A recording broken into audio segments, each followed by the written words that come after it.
Buenas tardes. Primero, buenas tardes a todos los que estáis compartiendo este espacio, este Facebook Live. Hoy tenemos conversaciones con Josep Vila, es psicólogo, es un experto, es terapeuta familiar también, y para mí es uno de los referentes en España y de los pioneros en España cuando empezó a hablarse de atención centrada en la persona con demencia y empezó allá por cerca de hace 15 años o aproximadamente a hablar sobre instrumentos de observación, de conocimiento, de reflexión, para ver cómo se sienten las personas que tienen grandes dificultades para conectarse con su entorno.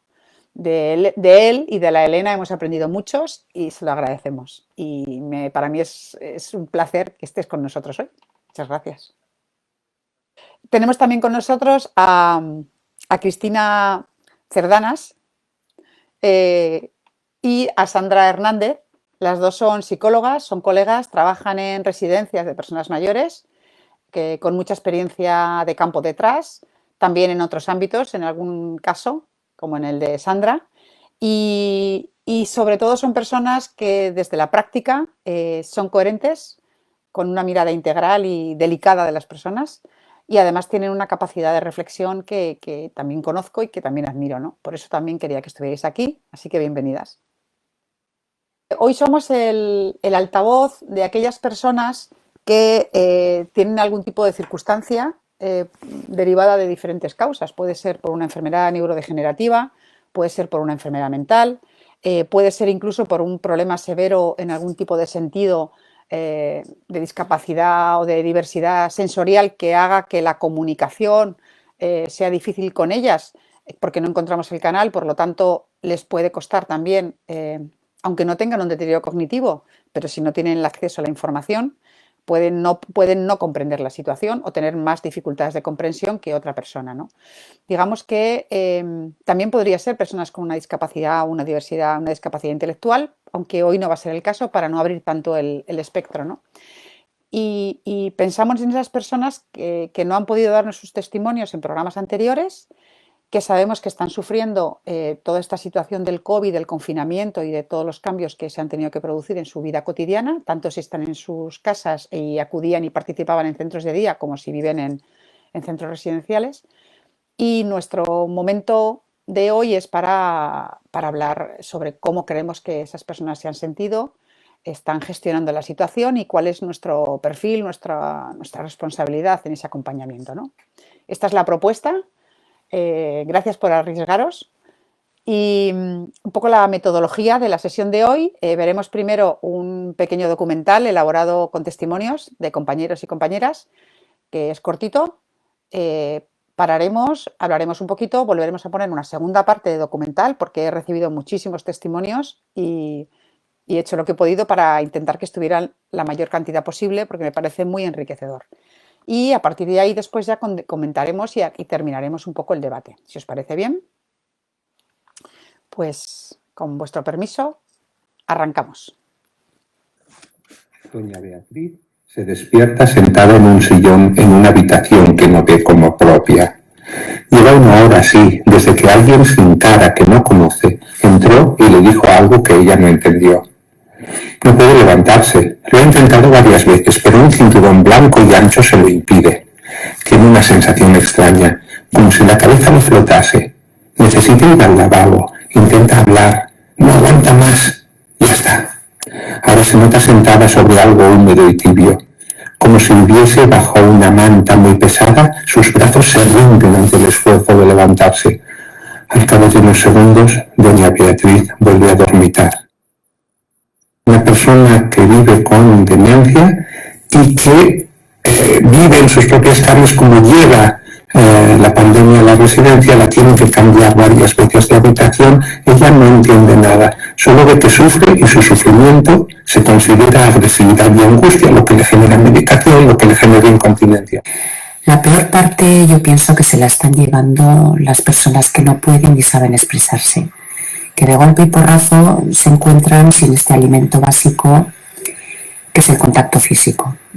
Su familia no puede dárselo y nosotros Vamos siempre con guantes, con mascarillas y por prevención no les damos ni besos ni abrazos, que son tan sanadores.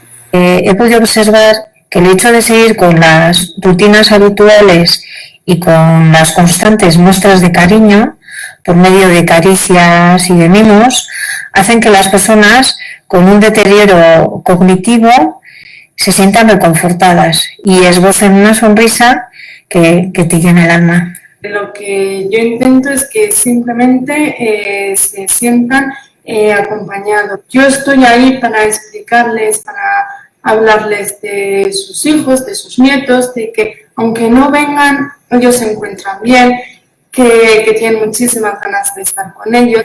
Estas personas no son conscientes del peligro que tiene el virus que está por ahí. Son personas que les explicas, pero ellas continúan con su vida normal y no ven lo que está pasando o no llegan a entenderlo. Entonces, en ese sentido, yo me quedo tranquila porque veo que no sufren. Ven que algo pasa porque vamos con guantes, mascarillas, con todo tipo de precauciones, pero ellas siguen haciendo su vida. Me gustaría hablar de Carmen, que es una persona que tiene un deterioro cognitivo muy avanzado y con la cual hacemos videollamadas con su hijo y con su hija aproximadamente pues unas 3 veces por semana. Ella no tiene capacidad para reconocer a las personas en la tablet, pero sí que el hecho de poder hablar con su familia le tranquiliza y le hace sentir bien. Cuando nos han visto los usuarios con mascarillas, cuando han estado, bueno, ya unas horas de habitaciones, tenía cara como no de susto, pero sí de no la conozco, nosotros les hablamos y lo que sí que hemos notado es como más tristes, nos pedían como más nuestra atención. el señor, que mientras estábamos en la habitación se ha mostrado apático y pensamos incluso depresión. Decidieron sacarle a una zona común, él solo, con lo cual ha vuelto a ser lo que era antes del confinamiento. O sea, más cercano, nos hablaba. Ellos con demencia avanzada. Al hacer las videollamadas y todo eso, pensábamos más en el beneficio a los familiares que no les podían ver, porque parece que ellos pues, bueno, viven un poco ajenos a veces a la situación. ¿Cuál fue nuestra sorpresa? Que reaccionaban a veces muy sutilmente, pero que los que conocemos lo podemos ver, o cómo hacían cosas que seguían la tablet, o sea, abrían los ojos cuando oían la voz de esa persona que iba a repetir posible, hacían como para buscar o cambiar su estado de alerta y fue muy emocionante. Hemos tenido una situación de una señora con demencia moderada, el conflicto con la cuidadora era constante. Cuando exploras en qué situaciones se produce, se destapa un estilo sobreprotector. En concreto, esta señora quería subir y bajar las escaleras del edificio para compensar su falta de actividad y la cuidadora pues, le costaba permitirlo o estaba muy enganchada y hacerle entender que una señora que recorre distancias razonables en el barrio, que utiliza cintas para andar al centro de día, puede subir y bajar escaleras. Le costaba permitirlo o estaba muy enganchada a ella, ¿no? Para que no le pasara nada y hacerle entender que una señora que recorre distancias razonables en el barrio, que utiliza cintas para andar al centro de día, por lo cual la supervisión es suficiente. En poquitos días la convivencia era más llevable. Tenemos recomendaciones pues con sentido común, pero sobre todo que ellos que les conocen les den las herramientas para hacer aquello que les tranquiliza y les gusta. Lola sale con su hija todas las tardes a limpiar las hierbas malas del jardín y entre tanto discuten porque a veces se confunde y saca alguna planta bonita. Pepe se pasa la tarde buscando estrategias y buscando ideas para ver cómo puede escapar para venir al centro de día a ver a sus compañeros, porque los echa mucho de menos. Teresa calceta y hace y deshace puntos para hacer una bufanda. Y José escucha la radio, aunque no entiende mucho lo que cuenta ese señor, pero es que es lo que ha hecho toda la vida y esto le tranquiliza. Mi preocupación mayor eran las personas que además de tener un deterioro cognitivo, tienen la necesidad de deambular. Yo lo que hice fue hacerlas participar conmigo en las actividades que tenía que realizar. Nosotros hemos estado organizando los armarios, los cajones, hemos estado colocando la mesa para el desayuno, comida, merienda y cena. Hemos estado asomados a la ventana mirando pasar los coches por la carretera. Hemos paseado dentro de esta habitación y algunas veces hemos estado sentados viendo la tele con ellos, cogidos de la mano, y era una forma de transmitirles tranquilidad. Creo que mientras tengamos paciencia, empatía y que no nos falten las ideas, siempre vamos a conseguir que estén conectados con la realidad que estamos viviendo ahora. Se ha creado mucho nerviosismo, intranquilidad y en algunos momentos frustración.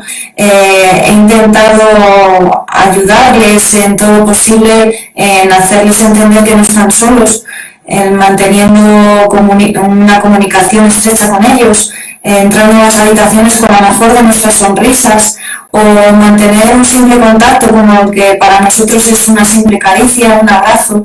Creo que a ellos les ha generado muchísima serenidad.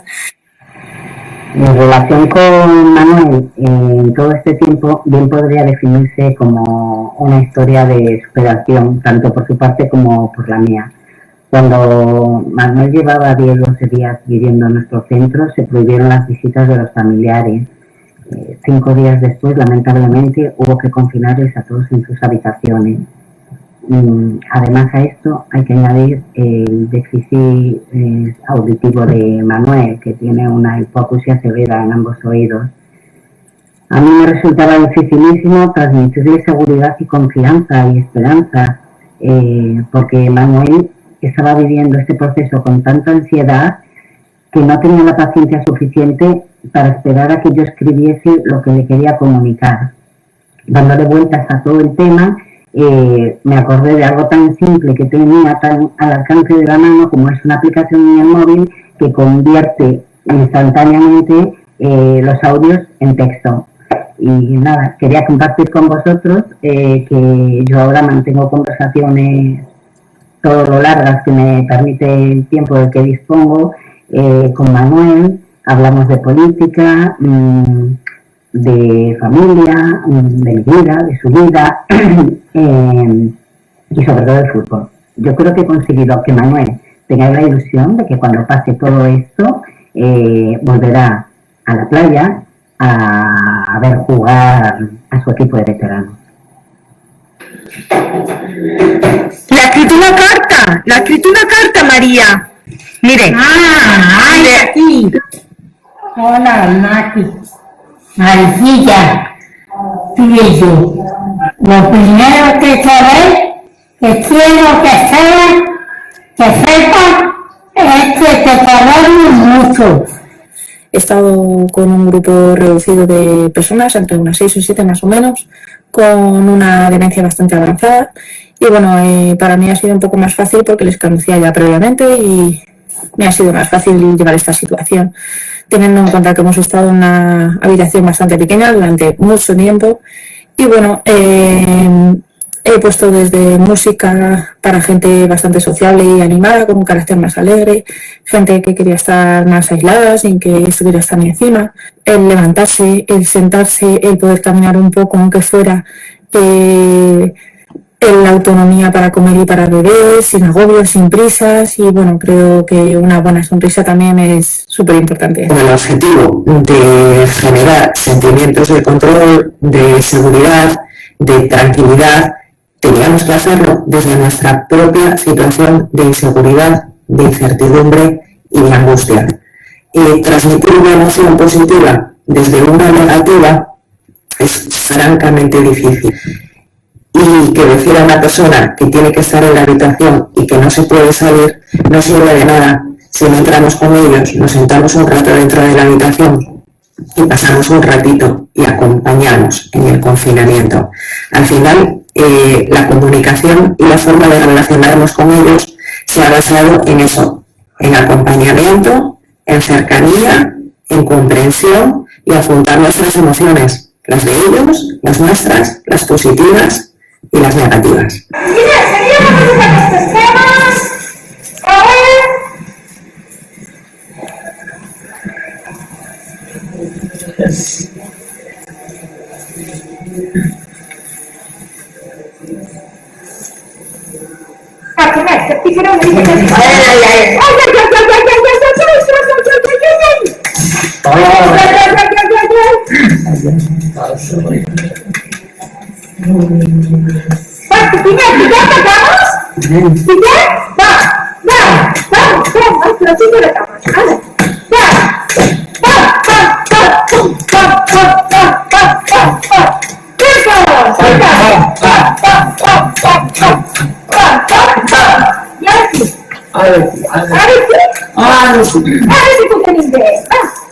Está conmigo.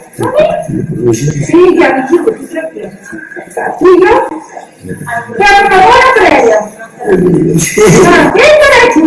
Ya no puedo. Ay, sí, sí. ¡Déjame! ¡Fuera del demonio! ¡Afuera! ¡Andan!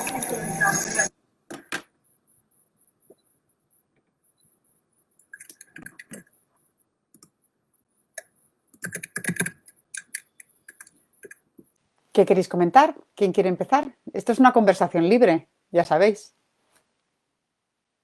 Comenzaba con que creo que en el documental, que está muy bien, ¿no? La mayoría de los testimonios creo que tienen un punto en común, y es cómo nuestra presencia, la relación, la presencia, la interacción y comunicarse más a través de lo emocional es lo que les aglutina, ¿no? Creo que la experiencia que podemos compartir muchos que hemos estado al lado de personas con demencia en estos momentos de crisis, ¿no? Donde el objetivo no es que entiendan cognitivamente lo que ocurre, sino que emocionalmente nos podamos hacer el cargo mutuamente de que la situación es desconcertante para todos y es estresante para todos, ¿no? Y así comenzaba. No sé, Cristina, tú de ahí comentabas también, ¿no? Tu propia experiencia. Sí, que es que estoy totalmente de acuerdo con Josep con el hecho de que aunque a nivel cognitivo ellos no puedan comprender la situación, pero les puedes explicar como las personas que son más competentes a nivel cognitivo, ellos sí que ven que las cosas son diferentes, su alrededor es diferente, sus rutinas son diferentes, nosotros vamos vestidos de tal manera que es diferente, que no nos ven la boca, el contacto físico, la comunicación no verbal queda limitada, no quedan las familias, tienen que estar. Entonces, todo esto, evidentemente que ellos a nivel emocional lo ven, lo sufren y lo sienten, ¿no? A su manera. No hace falta la conciencia cognitiva. Todo eso está ahí. Le rompemos todos los sistemas sin, al contrario, una persona que cognitivamente lo puede entender, pues al menos le puede dar una explicación, pero a ellos no se los pones en una habitación, los llevas en una habitación o los quieres hablar a través de una máscara y ellos, como no lo pueden comprender aún, es mucho más duro emocionalmente para ellos todo eso, ¿no? Yo creo que también siempre hemos hablado mucho de lo cognitivo y ahora es el momento de planteárnoslo de otra forma, porque realmente la sensación de seguridad no es algo cognitivo. Tú no te sientes segura porque piensas que esa situación te hace sentir segura. Tú te sientes segura por cómo se acerca el otro a ti, por cómo te sientes en presencia del otro, ¿no? Y eso es una cosa que se produce en cada encuentro, con lo que el factor, sí que es verdad que a veces se tiene la cierta familiaridad y capacidad de extrapolar, ¿no? A situaciones y a personas. Y es esa familiaridad cuando yo me he sorprendido de personas llevando las X que reconocen. Más que te reconocen, les suenas familiar. Y también creo que en este tiempo, y me imagino que os ha pasado todo el tema de trabajar con mascarilla, trabajar de esta forma, nos hace ser más conscientes, ¿no? Cada vez que nos dirigimos a alguien, qué movimientos hago, cómo entro, qué tono utilizo, ¿no? ¿Cómo le hago esta situación un poco estigmatizante, como nos definen de astronautas, o casi con los vocales, ¿no? ¿Cuándo os van a quitar esos vocales, no? Es una muestra también de cuidado hacia nosotros, ¿no? ¿Cuándo nos los van a quitar? ¿Cómo nos puede ayudar nuestra propia forma de comunicarnos con ellos a aumentar o disminuir su percepción de seguridad y de familiaridad del vínculo? Que creo que es clave ahora trabajar el vínculo, ¿no? Absolutamente. Yo también pensaba con lo que decía Sandra, ¿no? qué importante trabajar desde los vínculos, ¿no? Y por lo tanto, y se menciona, ¿no? Creo que otros colegas en el documental lo mencionan, Cristina Urtasun habla de esa nutrición básica que es la relación, y la relación basada también en los vínculos, o los que has podido crear tú desde tu ámbito profesional, o todos los que podemos hacer de enlace con sus familias, ¿no? Esas videollamadas que también se mencionan, que yo también las he experimentado mucho como un bálsamo dentro del desconcierto, el poder ser transmisor y, bueno, sin tener que explicar qué está ocurriendo, sencillamente disfrutar del aquí y el ahora en esta relación. Aquí está tu hija, aquí está, ¿no? Tu yerno, aquí hay tus nietos, y esas caras familiares han generado pues ese vínculo que a la vez da seguridad. Yo compartiría mucho esto contigo, Sandra, muy importante. Yo, complementando lo que vosotros ya decís, no voy a ahondar, es obvio, lo comparto. Hay diferentes elementos que en esta crisis también están sucediendo y que lo comentaba en la narración que le he pedido a Josep de Martí, que le agradezco, de un relato que él había escrito, de que hay personas con deterioro cognitivo avanzado que la hemos cambiado 3 veces de habitación, cuando toda la investigación que habla de la importancia del espacio para el comportamiento, para la seguridad y para el control personal, ¿no?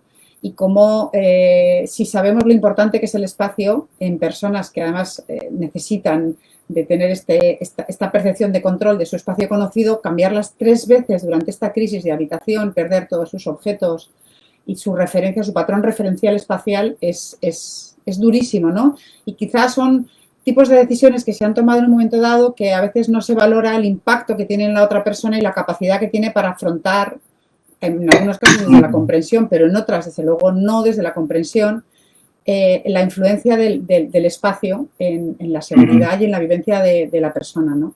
Igual que la limitación del espacio. A mí he querido acabar este primer vídeo con el testimonio de la Eva haciendo estimulación basal, porque a lo mejor hay compañeros que no tienen por qué saber cómo es la técnica, pero a mí me ha gustado especialmente porque una de las estrategias de comunicación, de estar presentes, de estar cercanos a la persona, es el contacto físico. Y el contacto físico es un patrimonio, a veces, que ha estado en manos de algunos profesionales, ¿no? Y a veces de nadie, ¿no? Cuando la proximidad y el contacto físico es uno de los elementos naturales de contacto con las personas, ¿no? De ser identificados nosotros como personas y ellas mismas ser reconocidas, autopercibidas como personas con identidad corporal, ¿no? Y quizá esta es uno de los elementos que yo creo que en las personas que tienen graves dificultades para comprender o imposibilidad para comprender desde el punto de vista racional, el conocimiento desde lo físico, desde la corporeidad, es muy importante, ¿no? Y entonces la actuación que hace la Eva, ¿no? Que va tocando, que va ayudando a la persona a que tome conciencia propioceptiva de su propio cuerpo y gracias a eso consigue, con el sentido de humor, con la gracia, con la alegría que le está transfiriendo, consigue que él se implique y al final que él camine y caminen juntos, ¿no? A mí me parece muy hermoso además esta alegría y esta forma de hacerlo, porque está reconociendo al otro, está viendo la dificultad que tiene y está haciendo esta presencia desde el contacto físico, ¿no? Y además desde esta proximidad emocional, del buen humor, y bueno, pues me parece que también es un elemento que en general está muy abandonado, está mal visto y parece que tocar a la persona o no entraba en lo profesional si no era imprescindible por tu perfil, ¿no? Y yo creo que, bueno, cada persona tiene su código personal de cómo le gusta ser tocada o no, la distancia personal, etcétera, ¿no? Pero yo creo que sí que es una competencia a explorar en los profesionales, siempre pidiendo permiso a las personas de que quieran ser, por supuesto, con esa proximidad, ¿no? Pero yo creo que es un área que a mí me entra mucho en cuestión de que muchas veces no la he visto utilizar lo que a lo mejor a las personas o algunas podrían, ¿no? De hecho, ahora con todo esto tenemos que aprender más todavía por ejemplo, la mirada, ¿no? Que acabas comunicándote con ellos con la mirada. Hay señoras que es que te la buscan muchísimo más que antes, ¿no? Porque es lo que más te ven son los ojos. No hay más, entonces, no hay más, porque nos hemos... Y tú acabas como aprendiendo con los ojos a reírte con los ojos, o ¿no? El tono de voz, la voz, ¿no? Aunque esté ahí metida, pero se acaba de una manera potente, alegre, o depende, ¿no? En cada situación. Tocarnos, aunque yo vivo antes, pero el tocar también respetando las limitaciones de cada uno, en el sentido, como decías, ¿no? Que hay que respetar el código personal en cuanto a eso, pero eso también nos está enseñando. Y una estimulación basada, ahora más que nunca, siempre ha tenido sentido, evidentemente, ¿no? Pero que ahora con todo esto ayuda muchísimo, ¿no? Como otros instrumentos, evidentemente, sí. También quería decir que aparte de las habitaciones, Lourdes, ¿no? Que evidentemente los cambios de habitaciones, pero también se han perdido espacios de vida comunes, de su sitio, su espacio, su sillón, ¿no? En su salita, el sillón personal que lo tenía en tal rinconcito, con su mesa, con la señora con la que estaba siempre hablando y cotilleando o haciendo sus cositas. Entonces, estas cosas también se han perdido.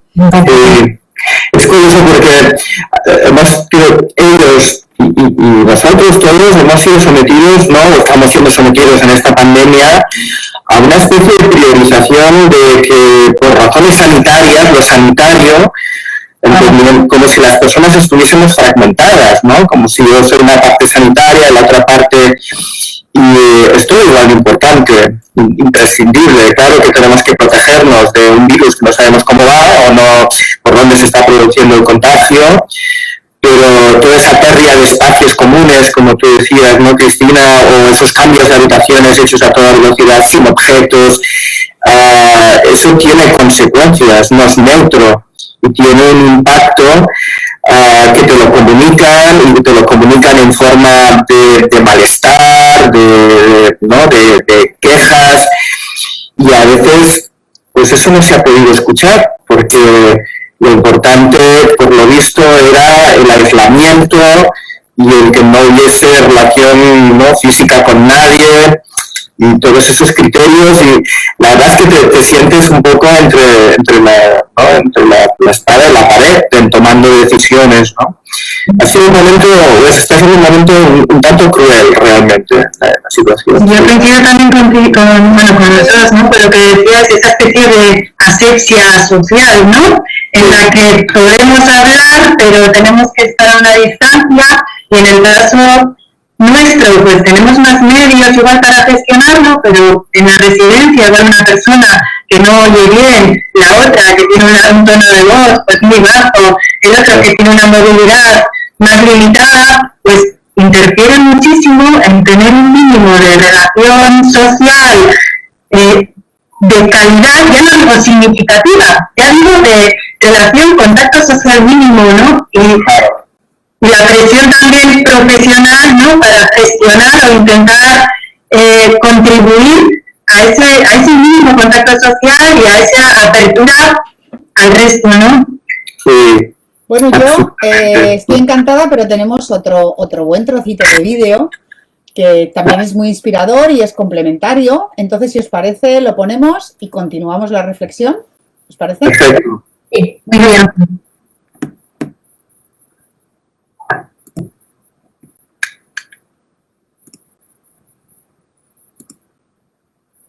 Una persona que presenta un diagnóstico de patología psiquiátrica me dio a entender que estaba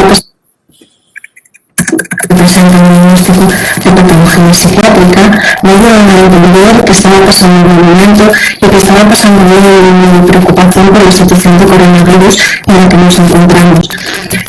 Esta persona acudía habitualmente en una vez como los 1 o 2, al despacho, a saludar, a tener un poco de conversación y a preguntarme qué tal estaba. Sin embargo, en las últimas semanas, el número de veces que acudía al despacho se incrementó considerablemente, incluso llegando a situaciones en las que la persona abría la puerta, se quedaba mirando fijamente y no decía nada. El uso de una comunicación asertiva, basada fundamentalmente en la escucha activa y en la empatía, en el entendimiento de que para él era una situación muy compleja en la que vivir, me ha ayudado y nos ha ayudado a los dos a disminuir un poco esa sensación de miedo, de preocupación y de angustia. La comunicación eficaz es una estrategia y un elemento fundamental de nuestro trabajo. Evidentemente no sirve, no es resolutiva ni para todos los casos, pero siempre puede ayudar a mejorar la calidad de vida y a transmitir tranquilidad, seguridad y confort a las personas que están viviendo esta situación tan complicada. Yo un accidente de mortalidad que ha sido unas consecuencias muy severas, muy devastadoras y el cambio en su conducta, el deterioro, la depresión tan profunda en la que se ha subido. A pesar de que hemos intentado por todas las medios mantenerse inmersos con la familia a través de videollamadas, los cuales se han logrado, hemos intentado poner vídeos que nos han enviado la familia y tampoco nos quiere ver, no tenemos gestos, llanto prácticamente todo el día, hemos modificado el tratamiento y hemos logrado muy poquito. Poder acercarles medios de comunicación y poder acercarme yo a estar cerca de ellos y de ellas y a acompañarles en ese momento, ¿no? Tratando de ser un poquito su vínculo con una realidad. Por ejemplo, me acuerdo de una persona que es sordomuda, el ponerle en la videollamada con sus familiares, evidentemente prácticamente no había relación porque era imposible la relación, ¿no? Pero solamente el ver a sus familiares y reconocerlos y ver sus expresiones de tranquilidad, de paz, de esto, les relajaba y me dejaba mucho más tranquilo y mucho más sosegado.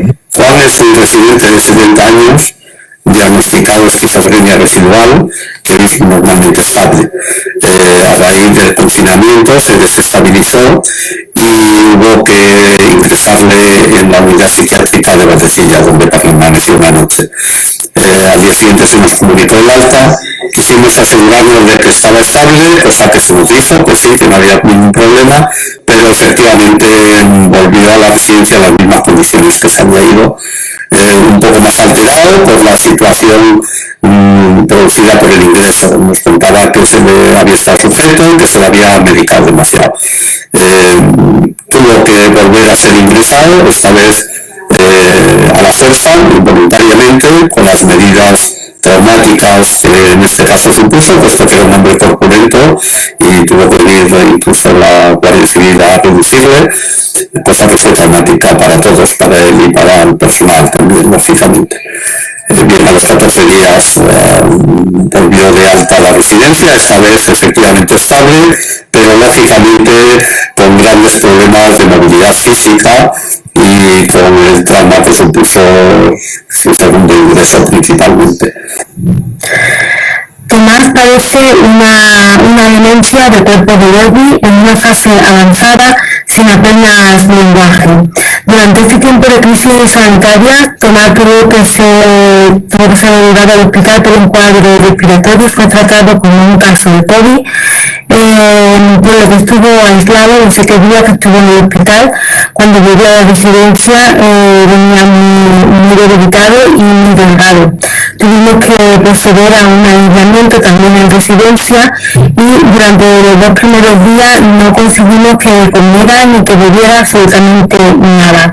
Y contactamos con la familia, se nos ocurrió esta idea de que le grabara un vídeo animándolo a comer y un poco dándole cariño y bueno, el ánimo en general.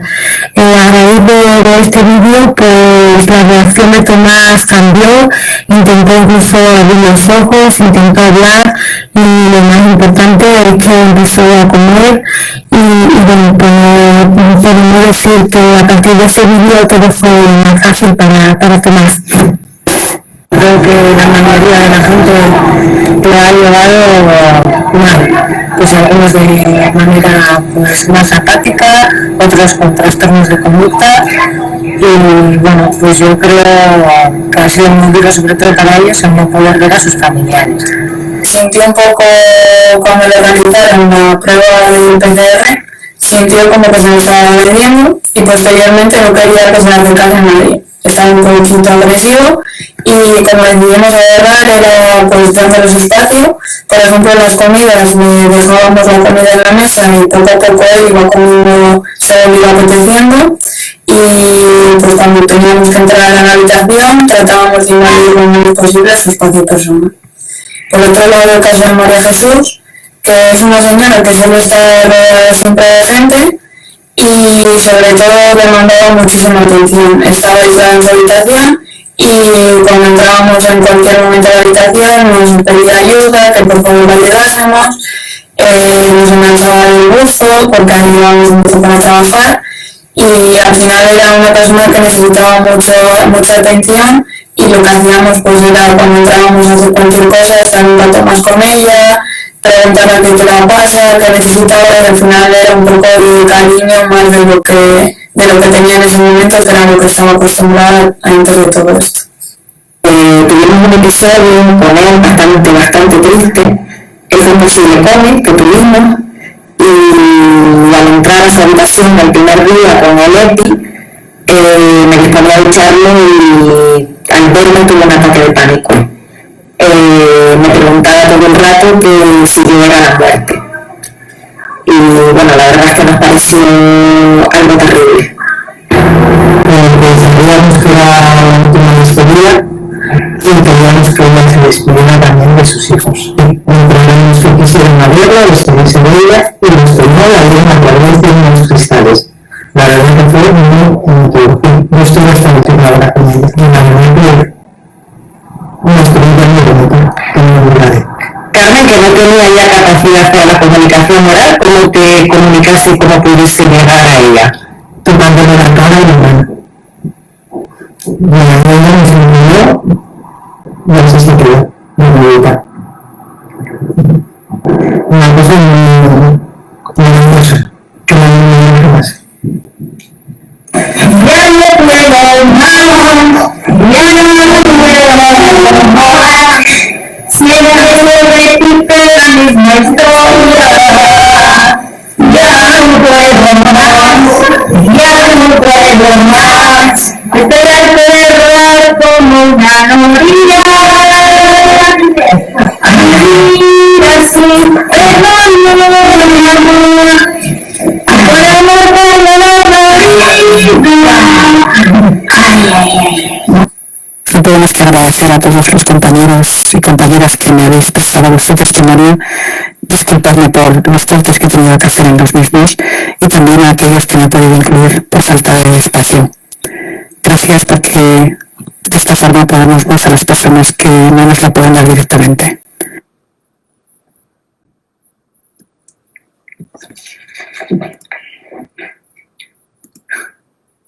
Pues aquí estamos. En esta segunda parte había testimonios de algunos compañeros.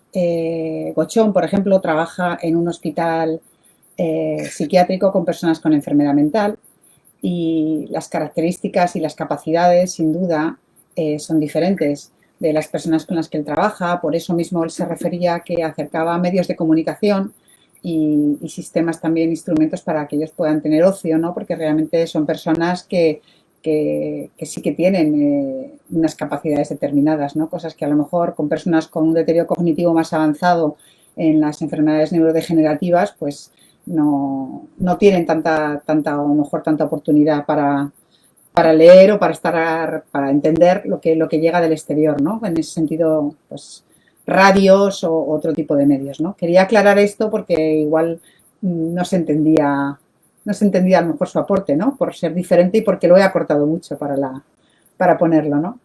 ¿Qué queréis comentar de esta segunda parte? ¿Algún comentario? Yo tengo muchas cosas, o sea que, como veráis. Yo quería decir que han habido muchísimos interesantes que salen, porque es una lástima porque todo el mundo que da su testimonio, la verdad que todos expresan cosas muy interesantes. Hay el tema de videollamadas sanadoras, esto es real, es decir, nosotros también hemos vivido personas personas que hay que personalizar, porque hay personas que realmente la videollamada tampoco es un instrumento que no llega a ellos, no lo entienden, quieren tocar, pero hay otras personas que sí que realmente ha sido sanador. Que tengo un caso de una señora que, ostras, estaba realmente frágil, mal, y comenzamos a hacer, cometemos las videollamadas pues, con su hijo, con su nieta, con su nieto, con sus bisnietos. Entonces, ostras, aunque hubiera un elemento de básico, la democracia un poco alterada, pero ya todavía así, el choque emocional que se le supone, realmente observemos, ¿no?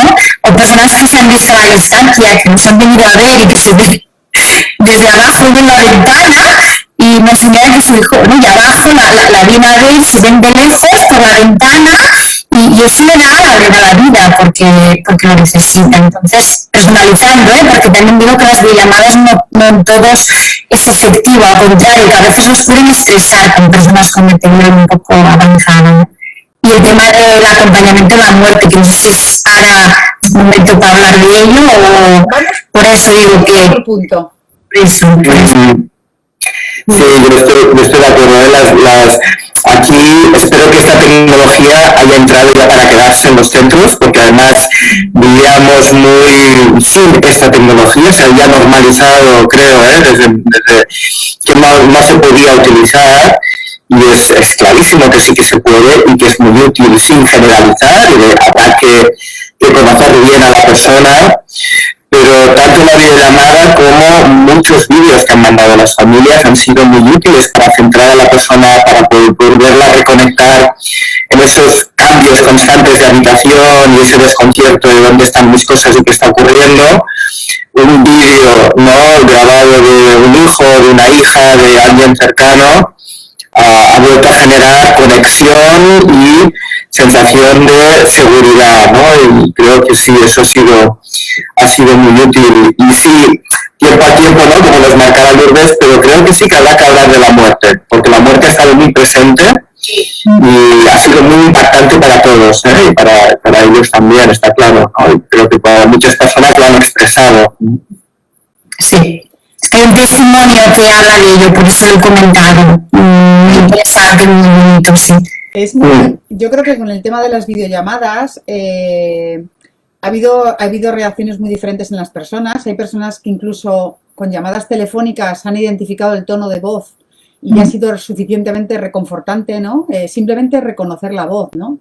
Y hay personas que se han negado, lo han rechazado y no lo han identificado, ¿no?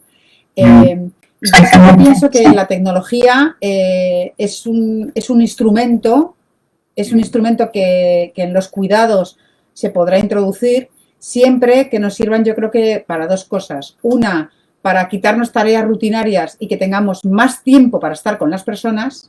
O sea, que yo creo que todo lo que quiera que se automatice en los centros de relación con personas, que no sean para que nosotros tengamos más horas para estar con las personas, vendrá bien.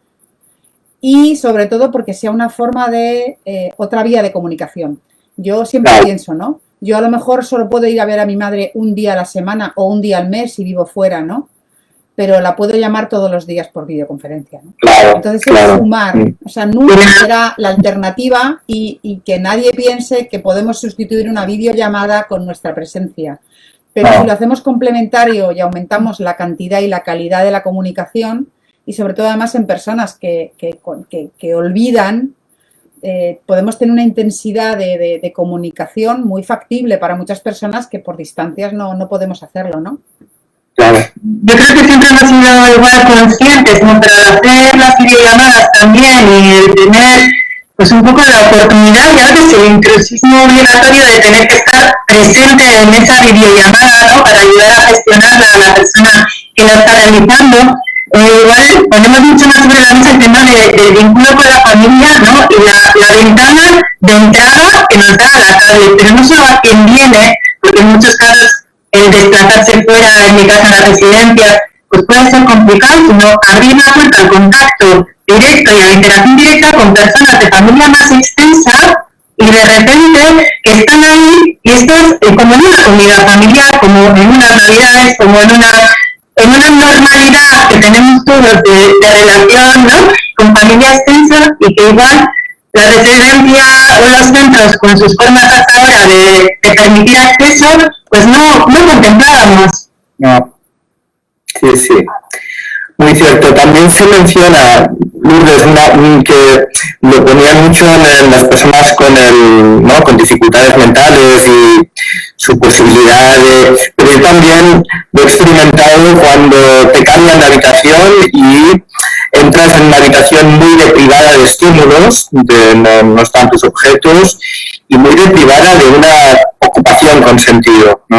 ¿Y ahora qué hago? ¿No? Horas largas de... Bueno, y aquí creo que ha sido interesante ocuparse de ese tema y otra vez ponerlo al mismo nivel de importancia que la necesidad del aislamiento físico por el contacto, pero a la vez la necesidad de vamos a buscar ocupación significativa y vamos a buscar estímulos, porque si no, igual no entenderá muy bien la radio, pero por lo menos tiene una radio donde suenan voces y hay música y eso ha sido importante reconstruirlo, ¿no? Sí, yo creo que en realidad esta situación nos está haciendo volver a recordarnos lo que muchos sabemos, ¿no? ¿Qué es lo que las personas necesitamos para seguir sintiéndonos personas, ¿no? Son relaciones significativas y valiosas que te hagan reconocerte como persona, poder querer y ser querido, poder cuidar, además de ser cuidado. Son ocupaciones, hacer cosas valiosas en la que tu identidad, tu rol te permita todavía seguir identificándote a ti mismo como una persona útil, e independientemente de todo lo que te cueste o de toda la secuencia que no puedas hacer, pero aquello en lo que realmente te focalizas, y esto con el DCM se aprende muy bien, cuando aprendes a interpretar pequeños gestos de las personas no como un acto fallido, inútil y estereotipado, sino como un resto de una secuencia de un autocuidado que es protegible para la persona porque sigue siendo actividad significativa de autocuidado, aunque solo sea quitarse el zapato, ¿no? Entonces sí que es verdad que es importante tener un modelo mental y una visión de la persona y una visión de quién es el otro y las capacidades que tiene para que nosotros tomemos un rol profesional adecuado a esa visión del otro, ¿no? Si no, todo lo que observemos, toda esa capacidad de observación tan necesaria va a estar tirada si no tenemos una buena teoría sobre la que proyectarla y a partir de la cual hacer nuestras hipótesis de trabajo, porque humildemente solo vamos a trabajar con hipótesis, con toda la humildad que supone creo que te conozco y creo que tú necesitas esto, me quieres expresar esto, ¿no? Con toda la humildad tenemos que ir con nuestras hipótesis, ¿no? Dispuestos siempre a renovarlas y a aprender de la persona, ¿no? Absolutamente. Sí, el caso de que estás también, porque en los vídeos también hablaban de esa presencia que decíamos al principio, de que ahora más que nunca también reclaman que estés con ellos. Esto lo comentaban varios compañeros, ¿no? El tener que estar con ellos, acompañarlos, estar a su lado, porque también hay un tema con todo el confinamiento de soledad y de necesidad de sentirse acompañado y de estar con alguien, ¿no? Más que nunca, que siempre es necesario, pero que con todo esto se ha potenciado mucho más, ¿no? Y el estoy aquí como persona que necesito, ¿no? Tener a alguien ahí. ¿Cómo Sandra, que te he cortado? No, tranquila. En la misma línea también yo creo que el ser creativos, ¿no? No solo observar, ¿no? Sino el saber gestionar todo lo que observamos desde un esquema diferente, porque la realidad ha cambiado, ¿no? Y no podemos seguir haciendo lo mismo, ¿no? Tenemos que adaptar las formas y en los testimonios también venían muchos ejemplos, ¿no? De creatividad personalizada, ¿no? En base a observación. Pero el reto de trabajar con personas que nos cuesta comprender su necesidad, ¿no? Me comenta por el chat Elena Fernández Gamarra. Dice, una señora muy mayor me contó el otro día que ahora habla más con sus hijos desde lo del COVID. Dice, y no quiere que se acabe. ¿Qué pasa? Está pasando que igual ahora mismo hay una intencionalidad y hay una voluntad de comunicación y de preocupación que en tiempo valle, de tranquilidad, todos nos sobreocupamos con nuestra vida y nos olvidamos de esa persona que está ahí. Y entonces es muy interesante. Yo también me lo había planteado a nivel personal. porque ciertamente estamos muchos echando a nivel personal los restos, ¿no? Y a veces, pero es interesante, dice, que esto no se acabe, ¿no? Que luego volverá a llamarme solamente una vez al mes. Claro, que aprovechemos, ¿no? En este momento que hemos facilitado ciertas cosas y aprendamos de ello, ¿no? Para darles estructura, ¿no? Este es uno de los mensajes, ¿no? Que a mí me parece que es qué estamos haciendo bien, qué está funcionando, qué cosas han fallado, porque si no aprendemos será imperdonable, ¿no? Perdamos las cositas esas las cosas esas que ellos les gustan hacer, como decía también Sandra, a través de la creatividad y a través de lo que ya conocemos de ellos, esas preferencias que no las perdamos, de que sabemos que a uno le gusta desde que tenga su media para hacer tal, desde que se le gusta este tipo de música, desde que no que tiene esos pañuelos que para ellos son importantes, de que si le gusta peinarse, bueno, que esas cosas no las perdamos, ¿no? Que las vayamos recogiendo. A mí hay varios testimonios que me parece que aportan mucho, que son como muy especiales, ¿no? Por ejemplo, es una circunstancia especial, pero en ciertos lugares cuando se ha sectorizado, ha pasado como una compañera cuidadora auxiliar, que cuenta que ella ha estado jornada completa con 7 personas con deterioro cognitivo avanzado, toda la jornada laboral con ella en una habitación, ella sola con ellas, ¿no? Y todos los días una jornada laboral, ¿no? Entonces, ¿cómo plantearte tu trabajo, no solamente en dar de comer y en lo que es el auxilio de lo físico, de las salud físicas, sino cómo pongo música, sonrío y cómo favorezco la autonomía decisoria de intenta levantarse, lo voy a ayudar, o intenta caminar y le apetece caminar o le apetece lo que sea, y además trabajar desde lo cotidiano que es la comida, el movimiento, la música, respetando los que son más activos, los que son más tranquilos, ¿no? Y que eso lo diga alguien que está confinado en una habitación con 7 personas. O sea, quiero decir que a veces hay oportunidades de desarrollo de profesión que son hermosos porque ves la finura que están viendo al lado, ¿no? O la encargada, que para un tema que tenemos, que comentaban también en el chat, las personas que necesitan caminar, que es una necesidad física y psicológica que ha pasado con el confinamiento, ¿no? Pues una encargada dice, no, ella se venía conmigo o con otras personas, ¿no? Y la incluíamos en la ruta de tareas, ¿no? Esto que siempre hemos hecho más o menos en algunos centros con flexibilidad, pero en estos tiempos era revolucionario pensar que la encargada hacía sus tareas siempre rodeada con alguna persona para que tuviera la oportunidad, ¿no? Es decir, que desde todos los perfiles profesionales encontramos gente que es capaz de dar respuesta a las necesidades del otro humildemente desde su papel, ¿no? Sí, muy interesante y sobre todo a mí siempre me resuena lo mismo y sin fracturar a las personas, sin pedirles que nos ocuparemos de lo físico pero de lo psicológico no, porque andar y ese movimiento tiene, digamos, una reverberación psicológica que es igual de importante que la física y por lo tanto, y de la misma manera hay entradas psicológicas que repercuten en positivo en lo físico, ¿no? En estos días he oído muchas indicaciones de los compañeros de enfermería, ¿no? Las compañeras de enfermería de, por favor, acordaros de darles agua, ¿no? Y automáticamente a mí me salía y hablar, darles agua, pero hablar con ellos, por favor, porque no tendrán muchas más conversaciones a lo largo del día de hoy en las habitaciones, o sea, que el que entre para... Esa es la oportunidad, ¿no? Igual de importante que el agua, ¿no? Todo ese continuo entre, ¿no? amalgama que somos de físico, psicológico y social y no se puede separar, no se debería separar. Somos sistémicos, no podemos hacer bien en un lado y no pensar en hacer bien en lo otro, no tiene sentido. Me encanta ver a la Judith tomando la temperatura y cantando con la persona, ¿no? O sea, es el mejor momento porque estás ahí, ¿no? No puedes desaprovechar el contacto, ¿no? Es que no, al final no somos tareas, somos seres relacionales y lo que hacemos lo hacemos en relación, no se puede hacer algo en no relación, lo que decían que es imposible no comunicar, es imposible no relacionar. Entonces, si no cuidas la relación, va a estar igualmente, lo único que no va a fomentar, ¿no? Aspectos de bienestar probablemente, entonces eso también hay que cuidarlo.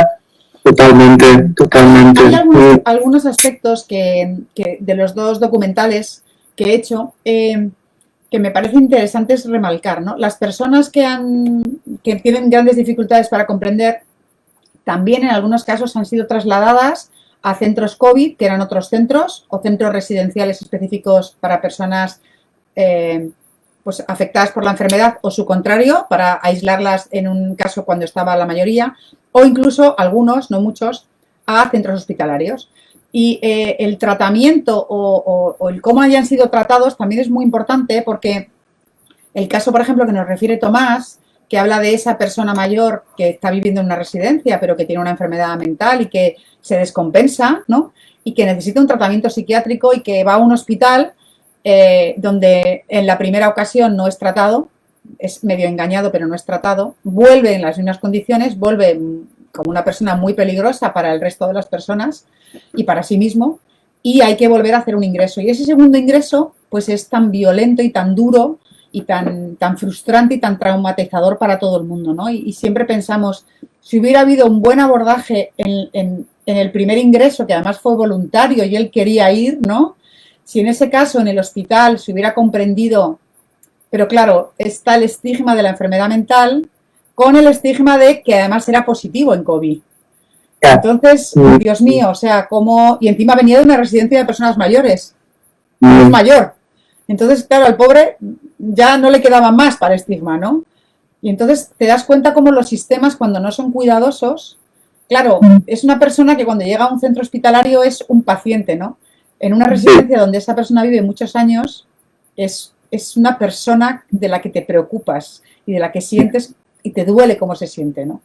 Quizá para mí una de las cosas también más valiosas de todo el trabajo que se hace desde los centros donde viven las personas mayores es el vínculo afectivo y esta sensación de compromiso que hay con las personas, que en otros entornos sanitarios, pues por el estilo que es, pues no la pueden vivir igual, obviamente, porque no conviven todos los días, ¿no? Hay un caso que comentabais el tema de la despedida de la muerte, ¿no?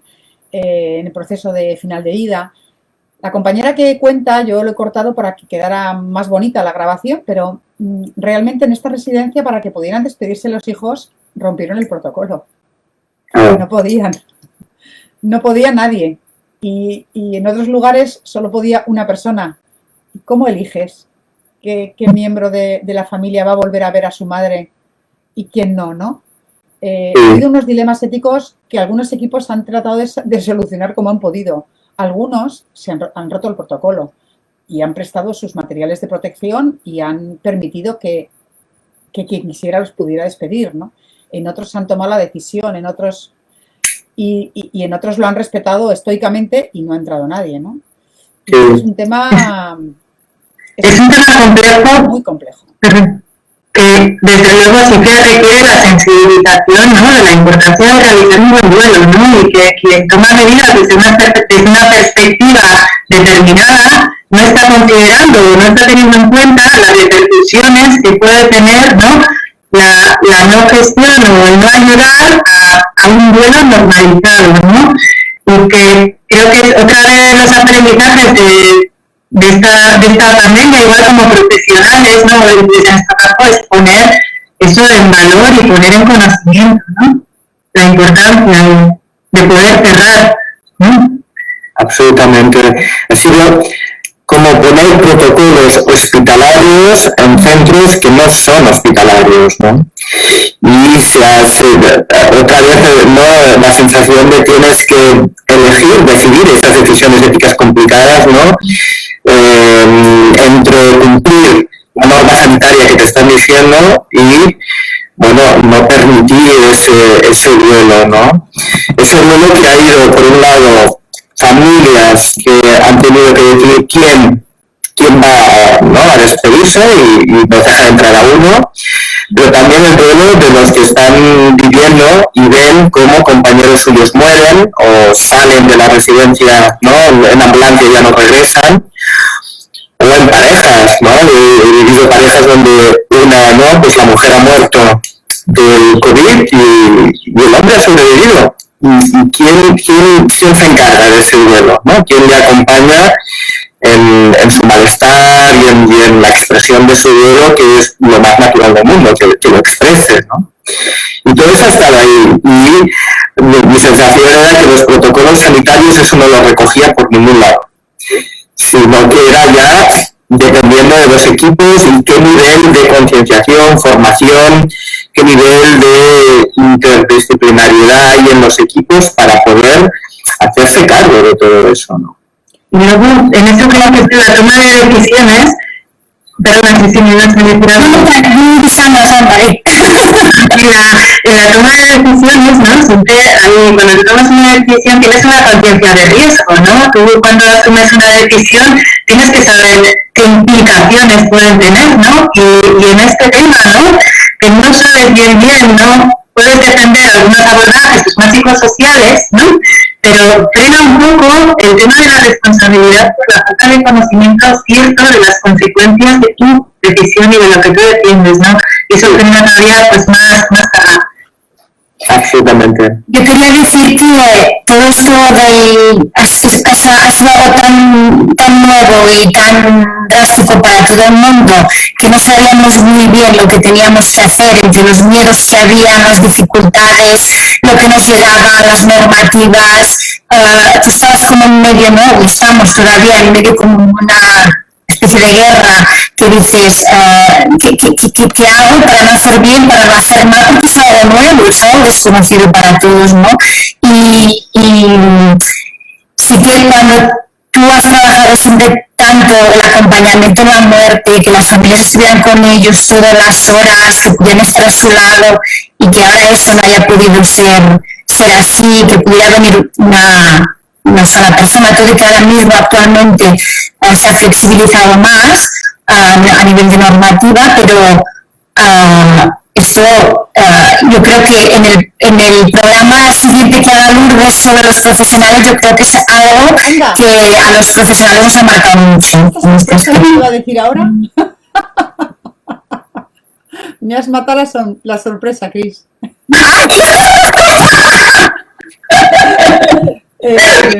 Bueno, tenemos muchos temas, pero tendríamos que ir acabando. A mí, yo he querido dejar el último testimonio del documental con la música, porque la música es otro de los grandes medios, instrumentos, vehículos para la conexión, para el disfrute, para la cercanía, ¿no? Para la presencia, ¿no? Y para ayudar a la persona a que tenga una vivencia emocional positiva, ¿no? Y yo creo que es verdad que la música ya la llevamos reivindicando mucho tiempo, ¿no? Y ahora mismo se ha demostrado que es otro de los elementos que las personas comprenden y viven perfectamente independientemente de sus capacidades cognitivas, ¿no? Y que es algo que tendremos que continuar trabajando desde la personalización y desde la individualización de las historias musicales, ¿no? Y bueno, y que reconforta mucho ver que la tenemos ahí, que es tan fácil de disponer de ella, ¿no? Un vehículo importantísimo de comunicación, un instrumento muy grande que tenemos ahora mismo. La humana es el mejor instrumento, o sea, no hay nada como cantar con el otro o cantar al otro, ¿no? Y compartir con él, ¿no? Compartes, estás ahí, estás presente con la persona. Bueno, unos segundos cada uno de una frase final que queráis comentar. Si queréis, si no paséis palabra, ¿eh? Os he pillado. Yo creo que ha sido muy importante, como siempre, conocer a las personas. Y cuando la situación se vuelve tensa o hay esta, ¿no? De repente te encuentras en una situación de crisis, ese conocimiento es un gran salvavidas, es una gran oportunidad, ¿no? Es algo que también nos hemos tenido que sobreponer porque otra realidad es cómo mucho personal ha cambiado, ha tenido que venir mucho personal nuevo, con poco conocimiento de las personas, y eso lo vivías, las propias personas vivían cómo ahora me atienden personas que casi no conozco, ¿no? Los equipos que conocen juegan con ventaja. Los equipos que trabajaban muy bien antes han tenido ahora ventaja. Esa ventaja, sí. Los equipos y las personas, o las personas a veces aisladas, porque no los equipos, porque hay todo, ¿no? Claro. ¿Compis? Y recogiendo esto que acaba de decir Josep, que lo continuemos aprovechando, que no perdamos, que a pesar de los miedos, a pesar de la incertidumbre, a pesar de lo psicológico y emocional, los profesionales continuemos utilizando lo que ya sabemos, que muchas cosas las mantengamos y que dentro de todo esto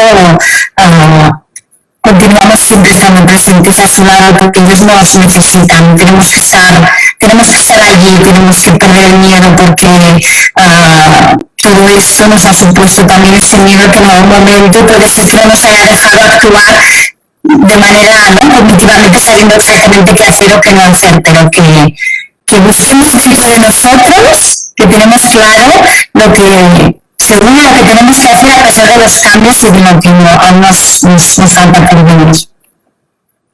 Poco que añadir de lo que habéis dicho, pero sí reforzar eso, que tenemos capacidad de cambio y que somos seres relacionales. Y que si hemos aprendido algo es que sin individualizar los cuidados no hay impacto significativo. Entonces, que trabajemos con, para y por, ¿no? Y bueno, la burocracia es necesaria, pero que cada cosa...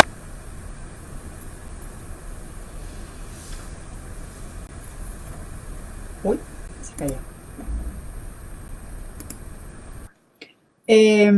Bueno, pues yo solamente quería deciros que gracias por dar voz y poner en el mapa a las personas que tienen grandes dificultades o imposibilidad de comprender y de comunicarse con nosotros para haber pedido testimonios. Entre todos lo hemos intentado ver con toda la humildad.